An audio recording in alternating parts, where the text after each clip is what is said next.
All right, let's jump right into this. Today, we're breaking down raw, unapologetic ambition and relentless execution. But listen, we're not just going to repeat the same tired, boring corporate hustle culture advice you see all over social media. No, we're taking those intense, beast mode motivational concepts and filtering them into a fast-paced, practical, and slightly hilarious blueprint that is deeply rooted in our principles. We're calling this the halal hustle. The entire concept revolves around outworking the world, maximizing absolutely every ounce of your potential, and building it all on a rock-solid foundation of discipline. So if you're finally ready to stop making excuses and take total ownership of your life, buckle up, because we're diving in. Picture this. It's 4 a.m. That horrible, blaring alarm goes off, and in that split second, you make the choice to pick the warmth of your blanket over your actual life goals. Let me ask you a very direct question. Who exactly are you hitting the snooze button for? Who are you delaying your success for? Let's be brutally honest here. You certainly aren't serving your future, and you definitely aren't serving your family. You are literally rewarding yourself for accomplishments you haven't even achieved yet. Our source material puts it pretty bluntly. People who aren't reaching their goals are simply getting outworked by someone else. It's almost never a lack of natural talent. It is a straight-up lack of hustle. I mean, your blanket is incredibly comfortable, sure, but it's not going to build your empire or pay your bills. I will be up when my enemy is curled up in bed. Man, that quote just perfectly captures the exact mindset shift you need. And honestly, we can connect this directly to a concept we all know deeply, barakah, that incredible, unmatched blessing and productivity you find in the early morning hours.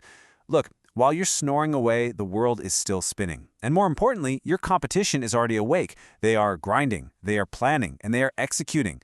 You might not be the smartest person in the room or the fastest or the most naturally gifted, but as the source points out, you can absolutely make the conscious decision to outwork every single person around you. Hard work beats natural talent every single time, but only if you actually get out of bed to put that work in. Now, there is a massive, fundamental difference between grinding just for yourself and grinding for your family. When you're only chasing success for your own personal gain, your motivation is actually super fragile. Why? Because hard work hurts. Hustling requires serious sacrifice. And when it gets painful and you're all alone in that selfish drive, what happens? You quit. You fold the second you feel frustrated or someone doubts you. But flip that around. When your driving force is your family, everything changes. If you're a lion who knows that if you don't hunt today, your cubs literally don't eat, you never stop. The person you're doing this for, your parents, your spouse, your kids, their voice in your head has to be 1,000 times louder than that 4 a.m. alarm. Duty-bound motivation, that is completely unbreakable. The source shares this incredibly relatable, kind of hilarious story about family pressure that I think we've all experienced. You get that phone call from an elder, let's say your grandma, and she asks with a voice just full of sweetness and pity, "Sweetheart, you're always running around all over the world. When are you going to get some rest?" We all know that exact phone call. It's a loving, gentle guilt trip about how busy you always are. But it really highlights the very real, heavy expectations we carry. We desperately want to make our elders proud, but at the exact same time, they're the ones constantly worrying about our relentless, nonstop pace. And the uncompromising, borderline savage answer to Grandma's sweet question is, when I die. Intense, right? But that is exactly the level of commitment and 24/7 beast mode required to seize every single inch of opportunity in front of you. Why? Because the very day you become totally satisfied and comfortable is the exact day your growth dies. You have to treat every single opportunity like it's the absolute last one you'll ever get. You don't give it 70% or 80%, you give it 120%. Because at the end of the day, life is going to hand you exactly what you put into it. Put in an average effort, you're going to live a very average life. Give it everything you've got, you'll unlock something extraordinary. Okay, let's move right into part 1, principles versus feelings. This is where we completely flip how you make your daily decisions. Listen closely.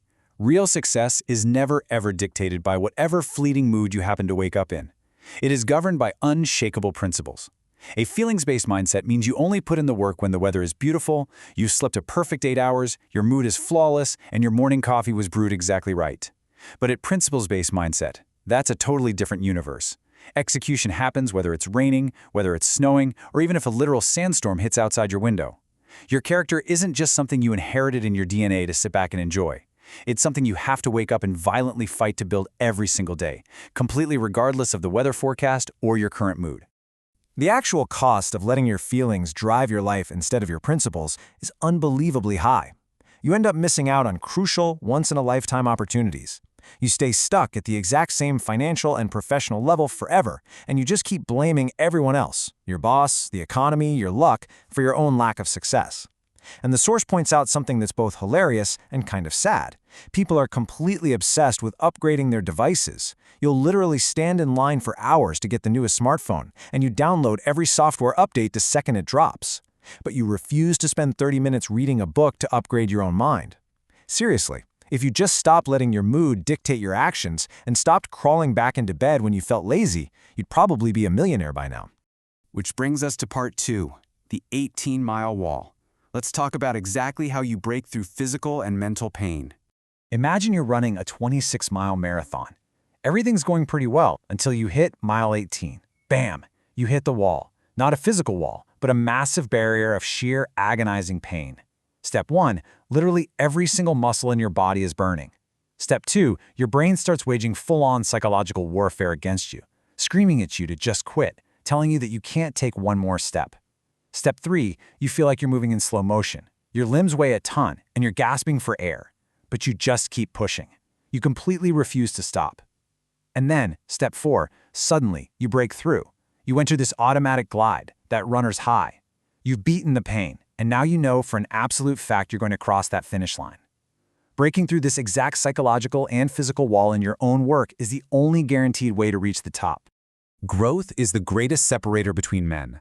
This quote perfectly explains why that wall of pain is so incredibly important. Taking total responsibility and forcing yourself through that pain barrier is exactly what separates average folks from extraordinary champions. Let's be real, anybody can start a race. Anybody can type up a super hype motivational post about their dreams on social media to get a bunch of likes.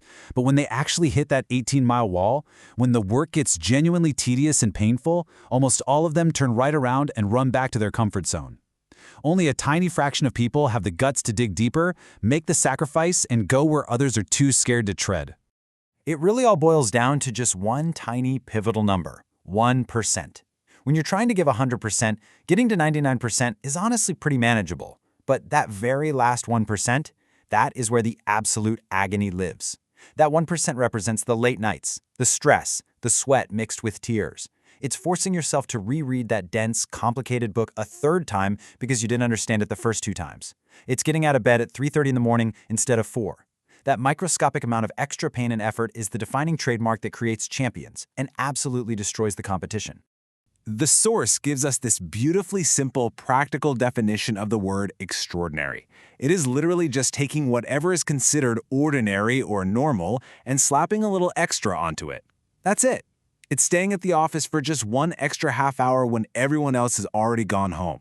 It's sending out 10 extra emails to potential clients. It's running just a little bit faster in the last 2 minutes of your workout, or adding 5 more pounds to the bar. These tiny, annoying, uncomfortable daily additions, they compound over time, and eventually they create an explosion of success that transforms your ordinary reality into an absolutely extraordinary life. All right, moving into our third and final section, the ultimate choice. Instant gratification versus delayed execution. This is the eternal, ultimate battle. Instant versus delayed gratification. And the source lays it out brutally. Losers consistently choose instant comfort. Their entire mindset is built around one question. What feels good to be right now in this exact moment? So they eat the junk food, they sleep in, and they dodge the hard work. But a winner's mindset? Winners choose relentless daily execution. They look in the mirror and say, I know exactly what I have to do, and I'm going to do it today, tomorrow, and every single day after that. Winners execute on their commitments whether they have the flu, whether it's pouring rain, or even if both their legs are literally broken. Losers only execute when their mood happens to align with their goals. Go hard and die hard. That is the absolute essence of the halal hustle mentality. This isn't just about stacking up money. It is about your self-respect, your dignity, and the legacy you leave behind. Fast forward your life for a second. Imagine you're at the very end of your journey, sitting on a porch, watching the highlight reel of your life flash by. You need to be able to look back and feel a sense of pride that nothing else can match. You want to be able to honestly say, I went incredibly hard. I gave this life absolutely everything I had. I didn't leave a single drop of sweat or 1 single ounce of potential on the table. So here we are. Are you going to choose instant comfort and laziness today, or are you going to build a legacy that outlasts you? Are you perfectly fine being trapped in the exact same spot you're in right now, settling for an average existence, or are you ready to embrace the halal hustle, invest heavily in the barakah of your mornings, get out of that bed, and completely conquer your day? Look around you. The world defaults to laziness. People are always looking for the shortcut. And honestly, that is fantastic news for you, because it means the opportunity is massive and the real competition is basically zero. The choice of what you do in the next 5 seconds is entirely in your hands. So get up, get out there, and go take what's yours.